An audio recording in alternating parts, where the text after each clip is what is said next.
আসসালামু আলাইকুম। আমি এখন দাঁড়িয়ে আছি হুগলি জেলার দাঁতপুর থানার অন্তর্গত পুইনান গ্রামে, যেখানে দীর্ঘ ৩২ বছর পর আবার অনুষ্ঠিত হতে চলেছে বিশ্ব ইজতেমা। আজকে আমি আপনাদের ঘুরিয়ে দেখাবো এখন পর্যন্ত কি প্রস্তুতি চলছে, এলাকাবাসী কি বলছে, আর কিভাবে পুরো আয়োজন সাজানো হচ্ছে।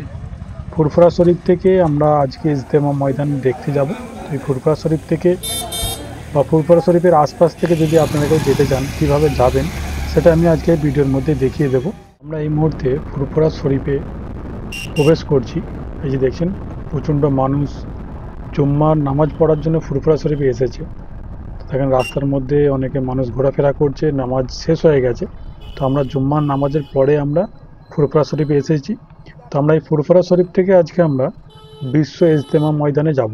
মানে হুগলির দাঁতপুর থানার অন্তর্গত পৈনান গ্রামে যে বিশ্ব ইজতেমা হবে জানুয়ারি মাসের ২, ৩, ৪ এবং ৫ তারিখে ২০২৬ সালে। তো সেই ইজতেমা ময়দান আজকে আমরা দেখতে যাব। তো আমি এই মুহূর্তে আছি হুগলি জেলার ফুরফুরা শরীফে। ফুরফুরা শরীফ থেকে আমরা আজকে ইজতেমা ময়দান দেখতে যাব।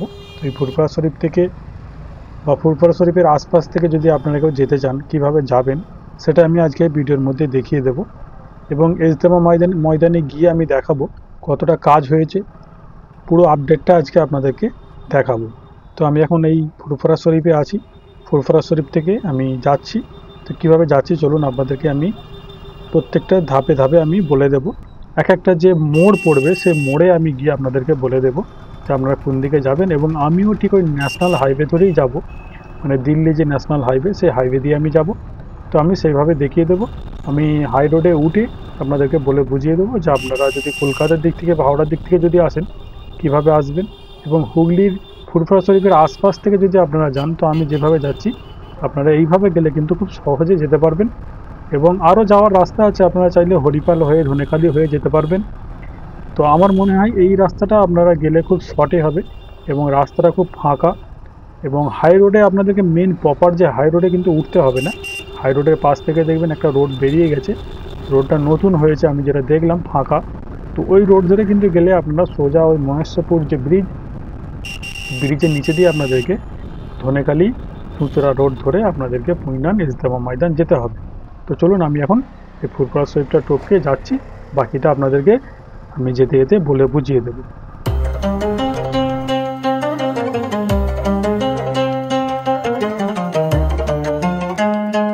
তো আমি এখন এসে পৌঁছালাম সিয়াখালা বাজার।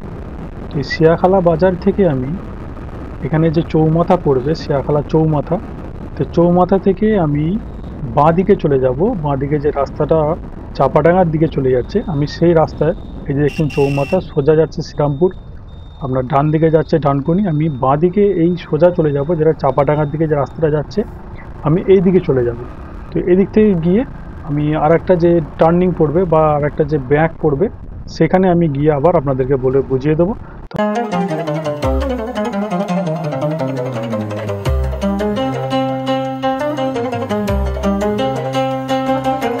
দেখেন সিয়াখালা ছেড়ে আমি এখন এইখানে যে দেখেন এই যে টার্নিংটা, আমি ইলিপুর মোড় বলে এটা, এই ইলিপুর মোড় থেকে আমি ডান দিকে চলে যাব। তো এখন আমি সোজা রাস্তা ধরে নালিকুল যাব। নালিকুলে গিয়ে আমি আপনাদেরকে আবার বলে দেবো আমি কোন দিকে যাব বা আপনারা কোন দিকে যাবেন। চলুন আমি আগে নালিকুল পর্যন্ত গিয়ে পৌঁছাই, তারপরে আপনাদেরকে ফের বাকিটা আমি বলে বুঝিয়ে দেব। তো দেখেন আমি নালিকুল বাজার অলরেডি চলে এসেছি। তো এখানে দেখেন, এখানে ৩ মাথা রাস্তা পড়বে। তো এই ৩ মাথা থেকে আমাদেরকে ডান দিকে চলে যেতে হবে, যেটা কামারকুণ্ডু স্টেশনের দিকে যাচ্ছে। এবং এই রাস্তাটাই সোজা আমরা যে দিল্লি ন্যাশনাল হাইওয়ে বললাম, ওই হাইওয়েতে গিয়ে এই রাস্তাটা মানে হাইওয়েকে ক্রস করবে। তো আমরা এই সোজা রাস্তা ধরে আমরা দিল্লি ন্যাশনাল হাইওয়ে পর্যন্ত যাব। এবার ওখান থেকে আমি আবার হাইওয়ে যে রাস্তায় উঠবো সেটা কিভাবে যাব আমি সেখানে গিয়ে আবার আপনাদেরকে বলে বুঝিয়ে দেব। তো আমি নালিকুল ক্রস করছি, এখন নালিকুল টপকে আমি যাচ্ছি কামারকুণ্ডুর দিকে বা দিল্লি ন্যাশনাল হাইওয়ের দিকে। তো চলুন আমি দিল্লি ন্যাশনাল হাইওয়ে পর্যন্ত যাই, গিয়ে আমি ফের ওখান থেকে আপনাদেরকে বলে বুঝিয়ে দেব। নালিকুল ছেড়ে এখন দিল্লি ন্যাশনাল হাইওয়ের দিকে আমি যাচ্ছি, চলুন আমি আগিয়ে যাই। তো আমি দিল্লি ন্যাশনাল হাইওয়ে আমি ওখানে এসে গেছি। তো আমি দেখেন এখন ওভারব্রিজের উপরে আছি, নিচে দিয়ে দিল্লি ন্যাশনাল হাইওয়েটা যে রোডটা সেটা নিচে দিয়ে ওভারব্রিজের নিচে দিয়ে চলে গেছে। তো আমি এখন এখান থেকে বাঁ দিকে নেমে যাব, মানে আমাকে যেহেতু হাই রোডে উঠতে হবে, তো এখান থেকে ডান দিকে দেখেন চলে গেছে, এটা ডানকুনির দিকে যাচ্ছে। তো বাঁ দিকে যেটা যাচ্ছে এটা বর্ধমানের লাইন, মানে বর্ধমানের দিকে যাচ্ছে, এবং দিল্লি যে ন্যাশনাল হাইওয়ে, সে হাইওয়েতে আমরা উঠবো, সেই জন্য আমরা বাঁ দিকে নেমে পড়লাম। এখান থেকে আমরা দেখেন যে হাই রোডে আমরা কিন্তু প্রপার হাই রোডে উঠবো না, যেহেতু আমি বাইক নিয়ে যাচ্ছি, তো আমি চেষ্টা করব যে যতটুকু আমি ফাঁকা রাস্তাতে যেতে পারি। হাই রোডে উঠলে একটুখানি চাপ হয়, তো আমি হাই রোডে উঠবো না। এই যে হাই রোডের পাশ দিয়ে দেখছেন রাস্তাটা বেরিয়ে গেছে, এই রাস্তাটা কিন্তু পুরোপুরি আপনারা একদম মহেশপুর যে ব্রিজ বললাম সেখান পর্যন্ত পুরো রাস্তাটা, এই রাস্তাটা ফাঁকা রাস্তা, আপনারা খুব সহজে যেতে যেতে পারবেন। এবং রাস্তার মধ্যে কোনো রকম জ্যাম নেই, কোনো রকম গাড়ি নেই, কোনো চাপ নেই। এবং হাই রোড দিয়ে গেলে একটা গাড়ির চাপ আছে, আর একটুখানি হয়তো নার্ভের চাপ আসতে পারে। যারা নতুন আসবে তারা হয়তো হাই রোডে উঠতে একটুখানি ভয় লাগতে পারে। তো হাই রোডে কিন্তু উঠতে হবে না, ওই দেখেন হাই রোডে গাড়ি যাচ্ছে, আমরা কিন্তু হাই রোডের পাশ দিয়ে যে রাস্তাটা বেরিয়ে গেছে সেই রাস্তা ধরে যাচ্ছি। তো আমি এই রাস্তা ধরে সোজা চলে যাবেন। এখানে কোনো রকম আপনাকে টার্নিং বা ব্যাক কোনো রকম বেঁকতে হবে না কোনো দিকে। এখান থেকে সোজা গিয়ে কোনখানে আপনারা যে বেঁকবেন বা কোন দিকে যে যাবেন, সেই জায়গাটাই আমি গিয়ে আবার আপনাদেরকে বলে বুঝিয়ে দেবো। এখন সোজা চলেন, একদম হাই রোড যতটা সোজা যাবে এই রাস্তাটাও ঠিক ততটাই সোজা আছে, এই সোজা রাস্তা ধরে এখন চলেন। বাকিটা আমি ওখানে গিয়ে আবার আপনাদেরকে বলে বুঝিয়ে দেবো। তো যদি আপনারা হাই রোড ধরে আসেন, তো দেখেন এখানে ডান দিকে দেখবেন কাঠ একটা নেমে গেছে হাই রোড থেকে নিচে দিকে। ওখানে দেখেন ইজতেমা ময়দান বলে একটা, এই যে দেখছেন লেখা রয়েছে ডান দিকে। তো আমি এখানে এই যে কাঠটা দেখছেন, এই কাঠ দিয়ে আপনাদেরকে নেমে যেতে হবে। মানে হাই রোড ধরে যদি আসেন এই কাঠ ধরে আপনাকে অবশ্যই নামতে হবে। নেবে এবার এই সোজা যাবেন, সোজা গিয়ে আমি যে ব্রিজটা বলছিলাম মহেশপুর ব্রিজ, সেই ব্রিজের নিচে দিয়ে আমরা ধনেখালি যে চুঁচুড়া রোড, সেই রোডে কিন্তু আমরা উঠবো। তো আমি এখন সোজা যাব, ওই ব্রিজ পর্যন্তই যাব, গিয়ে তারপরে আমি আপনাদেরকে আবার দেখিয়ে দেব। তো দেখেন আমি ওই যে ব্রিজ বলছিলাম মহেশপুর ব্রিজ, সেই ব্রিজের কাছে এসে গেছে, এই যে দেখছেন। এবং এই যে রোডটা দেখছেন এটা হচ্ছে ধনেখালি চুঁচুড়া রোড, যেটা এই বাঁ দিকে চলে যাচ্ছে এটা ধনেখালি, এবং ডান দিকে আমরা যেদিকে যাচ্ছি এটা হচ্ছে চুঁচুড়া চলে যাচ্ছে সোজা। তো আমরা এই রোড ধরে সোজা চলে যাব, মানে এই রোড ধরে সোজা গিয়ে কিছুটা যাবেন, গিয়েই আপনারা কিন্তু সামনেই দেখতে পাবেন একদম রোডের গায়ে আপনার ইজতেমা ময়দান, মানে একদম রাস্তার ধারেই আপনারা দেখতে পাবেন। কোনো রকম খোঁজাখুঁজি কিছু করতে হবে না, এই সোজা রোড ধরে যাবেন, একদম রোডের ধারে আপনারা দেখতে পাবেন। তো চলুন আমি সোজা এগিয়ে যাই, তারপরে আমি বাকিটা আপনাদেরকে ওখানে পৌঁছে গিয়ে পুরো ভিডিওটা আপনাদেরকে দেখাবো। চলুন আমরা সামনের দিকে এগিয়ে যাই। তো দেখেন আমরা পুইনান গ্রাম, পুইনান যেখানে ইজতেমা হবে সেই জায়গায় আমরা এসে গেছি। এটাই হচ্ছে পুইনান। তো আমরা একটুখানি আগে গেলেই আপনারা দেখতে পাবেন যে ইজতেমা ময়দান। এখানে অলরেডি দেখেন মানুষ ঘোরাফেরা করছে পাঞ্জাবি টুপি মাথায় দিয়ে। আজকে জুম্মার দিন, যেহেতু প্রচণ্ড মানুষ এখানে জুম্মার নামাজ পড়তে এসেছিলেন, তো সেই সব মানুষগুলো এখনও এখানে আছে, অনেকে চলে গেছে। তো যেহেতু জুম্মার নামাজের ব্যাপার ছিল, আজকে লোকের ভিড়টা অনেকটাই বেশি ছিল। তো আমি এসেছি বিকালের টাইমে, সেরকমভাবে লোক হয়তো নাই এই সময়টায়, তাহলে প্রচণ্ড লোক দেখেন ঘোরাফেরা করছে। তো আমি এসে গেছি, চলুন এবার আপনাদেরকে পুরো জায়গাটা ঘুরিয়ে দেখাবো কতটুকু কি কাজ হয়েছে। আমি এখন দাঁড়িয়ে আছি হুগলি জেলার দাঁতপুর থানার অন্তর্গত পুইনান গ্রামে, যেখানে দীর্ঘ ৩২ বছর পর আবার অনুষ্ঠিত হতে চলেছে বিশ্ব ইজতেমা। আজকে আমি আপনাদের ঘুরিয়ে দেখাবো এখন পর্যন্ত কি প্রস্তুতি চলছে, এলাকাবাসী কি বলছে, আর কিভাবে পুরো আয়োজন সাজানো হচ্ছে।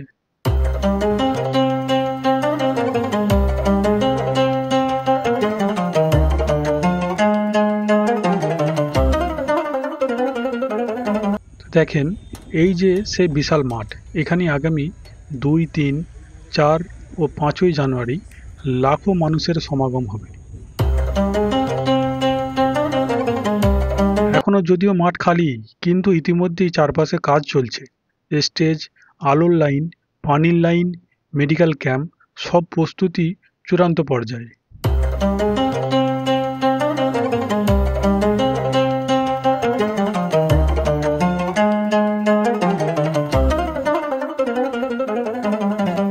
এখানে দেখেন স্বেচ্ছাসেবক ভাইয়েরা দিন রাত খেটে যাচ্ছেন। তারা বলছেন যেহেতু এটা ৩ দশকেরও বেশি সময় পর হচ্ছে, তাই আয়োজনটিকে স্মরণীয় করে তুলতে সবাই নিজেদের সর্বোচ্চ দিচ্ছেন।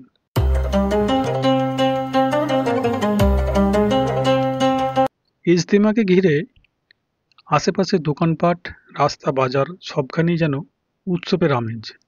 কেউ কেউ স্টল তৈরি করছেন, কেউ খাবারের ব্যবস্থা করছেন। এখানে প্রচুর মানুষের ভিড় হবে, তাই স্থানীয় ব্যবসায়ীদের প্রস্তুতি পুরো দমে চলছে।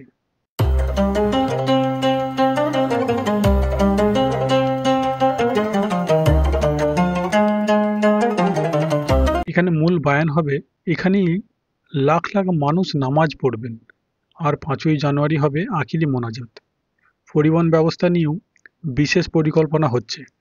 হুগলি, হাওড়া, বর্ধমান, নদিয়া সব জায়গা থেকে বিশেষ রুট চালু হতে পারে। দেখছেন, এই পুরো এলাকা একটা বিশাল শহরে পরিণত হবে কয়েকদিনের জন্য।